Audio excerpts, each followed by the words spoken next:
Hallelujah. Good morning. सुबह के समय आप सभी का हम स्वागत करते हैं।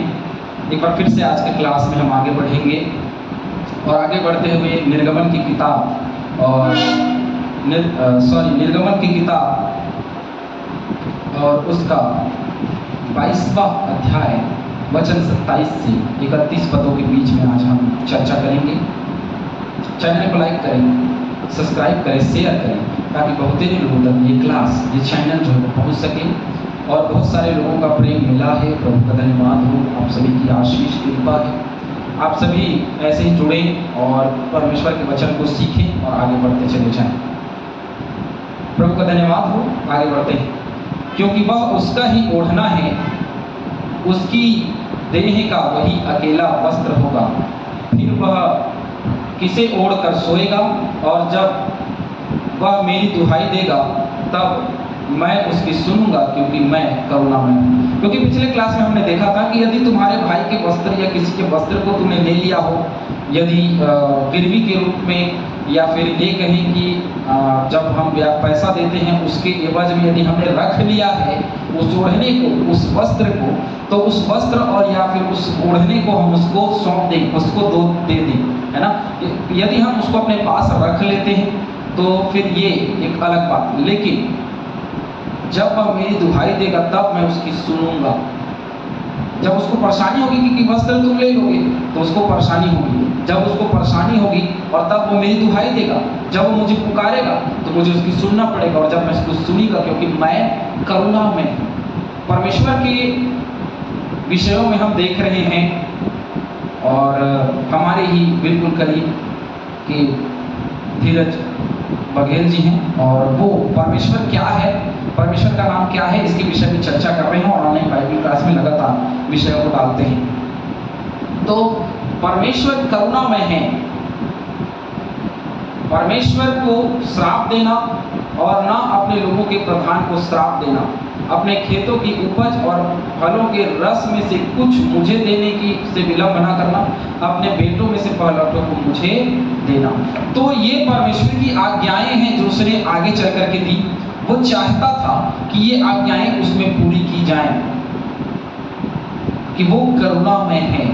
भजन संहिता 99 का 8।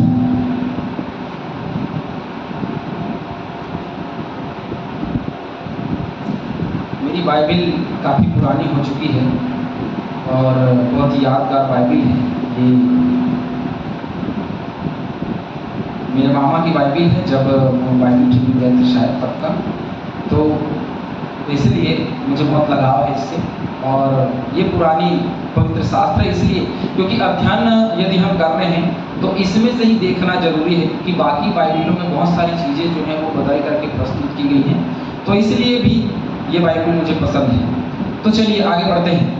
तो परमेश्वर करुणामय है, जैसे कि हमने देखा भजन संहिता 99 का 8 देखते हैं। हे हमारे परमेश्वर यहोवा, तू उनकी सुन लेता है, तो सुन लेता था, तो उनके कामों का पलटा तो लेता था, तो भी उनके लिए क्षमा करने वाला ईश्वर। तो ये परमेश्वर के लिए वाणी की वो करुणामय है, सदा करुणा करने वाला, सदा प्रेम रखने वाला, सदा भलाई करने वाला, विलंब से क्रोध करने वाला परमेश्वर यहोवा है। और भजन संहिता 103 देख लेंगे। भजन संहिता 103 का 8 देखते हैं। यहोवा दयालु और अनुग्रहकारी, विलंब से कोप करने वाला और अति करुणामय परमेश्वर है। उसने कहा मैं करुणामय। वचनकार दाऊद उसके लिए गवाही देते हैं कि परमेश्वर अति करुणामय है। और आगे परमेश्वर को श्राप न देना और ना अपने लोगों के प्रधान को श्राप देना। तो अब भाई ये बात तो बहुत ही हास्यास्पद लगेगी आपको कि हम परमेश्वर को श्राप दें। हम परमेश्वर को श्राप देंगे कैसे? हम परमेश्वर को श्राप दे सकते हैं। श्राप देने का मतलब सिर्फ ये नहीं होता कि परमेश्वर के लिए हम उल्टे सीधे बातों को बोलें। परमेश्वर को श्राप देने का मतलब ये भी होता है कि हम उसको कोस रहे हैं। हम ये बोल रहे हैं कि नहीं, आपने परमेश्वर हमारे लिए ऐसा किया नहीं, हमारे लिए तो ऐसा होना चाहिए था। लेकिन परमेश्वर जानता है कि हमारे लिए क्या होना चाहिए था और क्या नहीं होना चाहिए था। हमको परमेश्वर को बताने की जरूरत नहीं है कि वो क्या कर सकता है हमारे जीवन में और क्या वास्तव में हमारे जीवन में होना चाहिए, क्योंकि परमेश्वर सब कुछ है। परमेश्वर विलंब से क्रोध भी करता है परमेश्वर करुणा भी रखता है और परमेश्वर न्याय भी करता है। तो न्याय से बचना है यदि, तो उससे बचना जरूरी है। हालेलुया, उसको कोई श्राप नहीं दे सकता। भजन 102, भजन 102 का 8। मेरे शत्रु लगातार मेरी नाम धराई करते हैं, जो मेरे विरोध की धुन में वाकले हो रहे हैं, वे मेरा नाम लेकर शपथ खाते हैं। तो कभी भी उसके नाम की शपथ खाना, उसने कहा कि कभी शपथ मत खाना, तो किसी की झूठी शपथ ना खाना। तो परमेश्वर यहोवा की शपथ खाते और उसको तोड़ देते हैं, तो समझ लीजिए कि ये भी एक श्राप देने के बराबर है। परमेश्वर का नाम ले रहे हैं तो उस काम को भी करें। कई लोग, अरे हम तो इतने दिन का मीटिंग रखेंगे और मीटिंग ही नहीं रखते, तो ये परमेश्वर के नाम को व्यर्थ में ना ले। कभी श्राप देने का प्रयास ना करके उसको श्राप लगेगा नहीं, परंतु उसका जो दंड है हमारे जीवन में आएगा। और दंड से कौन है जो उसके दंड से बच सकता है? मेरे ख्याल से कोई नहीं है जो उसके दंड से बच सकता, ना मैं, ना आप, ना और कोई। पूरी सृष्टि में कहीं भी कोई ऐसा व्यक्ति नहीं है जो दंड से बच सकता। हालेलुया। 29 पर, अपने खेतों की उपज और फलों के रस में से कुछ मुझे देने में विलंब ना करना। कभी भी जो खेत की उपज होती है परमेश्वर को देने के लिए विलंब ना करें। यदि हम परमेश्वर को देने के लिए विलंब करते हैं, देरी करते हैं, कुछ भी देरी हमसे हो जाती है यदि, तो समझिए हम बर्बाद हैं। जैसे कैन बर्बाद हो गया।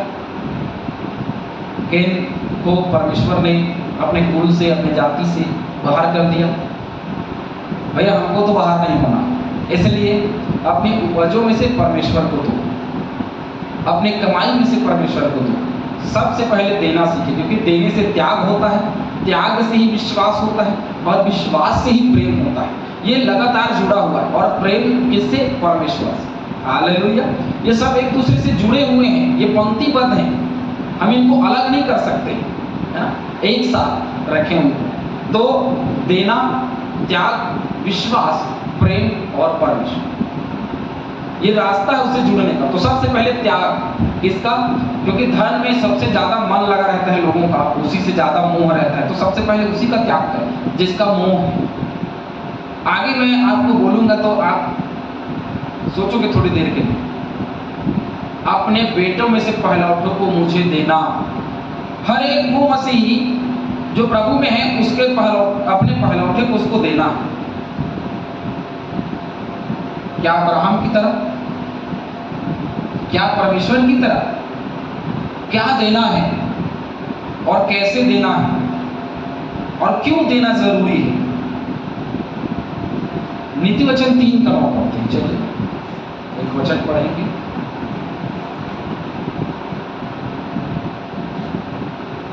अपनी संपत्ति के द्वारा अपनी भूमि की सारी पहली उपज दे देकर यहोवा की प्रतिष्ठा करना। क्यों करना है? इस प्रकार तेरे खत्ते भरे और पूरे रहेंगे और तेरे रस कुंडों में नया दाखमधु कुंवरता रहेगा। हालेलुया। क्यों देना है? क्योंकि भाई हमारे रस कुंडों में नया रस हो, इसलिए देना है कि हमारे खत्ते हमेशा भरे। जो यहोवा को देता है उसकी किसी बात की कमी और घटी नहीं होती। और हमने एलिया के दिनों में विधवा का भी उदाहरण देख लिया, और प्रभु यीशु मसीह के दिनों में विधवा के 2 दमड़ी को भी देख लिया, उदाहरण बाइबल में, है ना? तो इसलिए देना है। यदि देते हैं, क्योंकि विधवा ने दिया, तो जब अंदर जाकर उसने देखा तो क्या देखा कि उसके मटके में से आटा और जौ बाहर गिर रहा है। तो प्रभु की आशीष इतनी होती है कि वो बाहर गिरने लगती, वो सबको दिखने लगती है ना? तो आशीषों में बने रहेंगे, आशीष में बने रहेंगे तो फिर सारी चीजें रहेंगी। 30वां पद, वैसे ही अपनी गायों और भेड़ बकरियों के पहलौठे भी देना। क्या करना है? भेड़ बकरियों के पहलौठों को भी देना है। उसने अपने बालक को, हमारे बालक को मांगा, और किस रूप में? उसकी महिमा करने में। जैसे मेरी बेटी हुई, जिस दिन मेरी बेटी हुई, उसी दिन नहीं, परंतु जिस दिन मेरी बेटी जो है वो गर्भ में आई, उसी दिन परमेश्वर ने एक इच्छा, परमेश्वर की एक इच्छा जो हमेशा रहती है कि वो चाहता है कि हम अपने पहलौठे को दें। मैंने कहा बेटी होगा बेटा होगा मुझे नहीं पता, लेकिन प्रभु मुझे तो बेटी चाहिए, और वो बेटी तेरी हो, तेरी सेवा करे, तेरी दासी के रूप, है ना, और बहुत ही अच्छे तरीके से मैं उसको सिखा सकूं, बाइबिल के लिए मैं उसको ट्रेनिंग में भेज सकूं। तो प्रभु की इच्छा को पूरी करना, अपने पहलौठे को देना है, चाहे वो बेटा हो बेटी, पहलौठा देना बहुत जरूरी है। यदि हम देते हैं, अब भेड़ देते हैं तो उसकी आशीषें हमको मिलती है। अब्राहम ने दी, उसकी आशीषें उसको मिली। वो तो बलिदान करने ले गया था, और बलिदान नहीं करना है हमको, उसको परमेश्वर के नाम से दे देना है कि ये परमेश्वर तेरी सेवा है।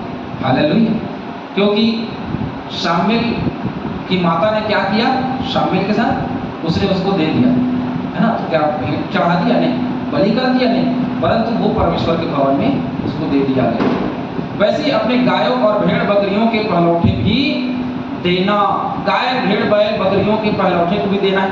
पहला कोई भी चीज होता है, भेड़ बकरी गाय बैलों के जिसके भी बच्चे होते हैं, पहला वो परमेश्वर का। उसके बाद देखिए कि कितने गाय के बछड़े होते हैं, कितने बकरियां होती हैं, कितने भेड़ों के बच्चे होते हैं, आप देखते चले जाइए, आशीषें मिलती। 7 दिन तक तो बच्चा अपनी माता के संग रहे, और 8वें दिन तो उसे मुझको दे देना। 7 दिन तक को मैं तेरे संग रहे, और 8वें दिन मुझको दे देना। इसीलिए शामिल की माता ने क्या किया, 7 दिन तो वो अपने पास में रखा उसको, और 8वें दिन उसको दे दिया, प्रभु के भवन में दे आए, है ना। तो 8वें दिन उसे मुझको दे देना।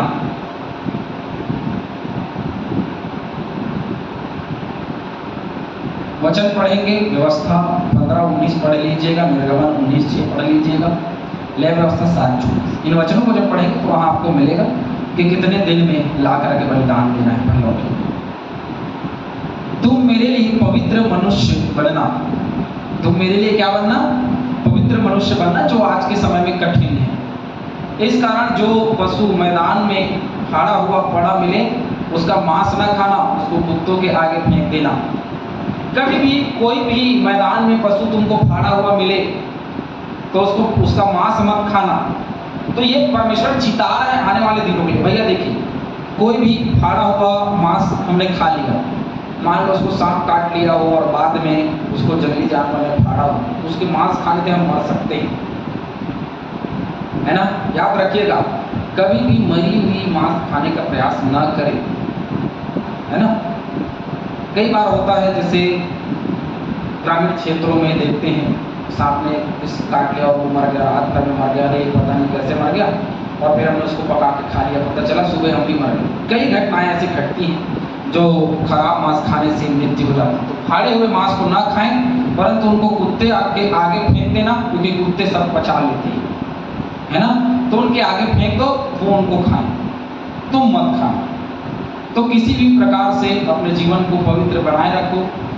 मरी हुई मांस खा करके अपने जीवन को अपवित्र ना करो, परंतु पवित्रता का जीवन जियो, पवित्रता का जीवन बिताओ, और प्रभु में निरंतर आप सब आगे बढ़ो। एक वचन आप पढ़ लीजिए, कुछ वचन है जिसको आप 31 पद के लिए, फाड़ा हुआ मांस के लिए आप पढ़ लीजिएगा। लय व्यवस्था 19:2, निर्गमन 19:6, इजरा 9:2, और व्यवस्था 14:21, यहेजकेल 4:14, 44:31। इन वचनों को आप पढ़िएगा, वहाँ आपको पता चलेगा कि मांस हमको क्यों नहीं खाना है ना।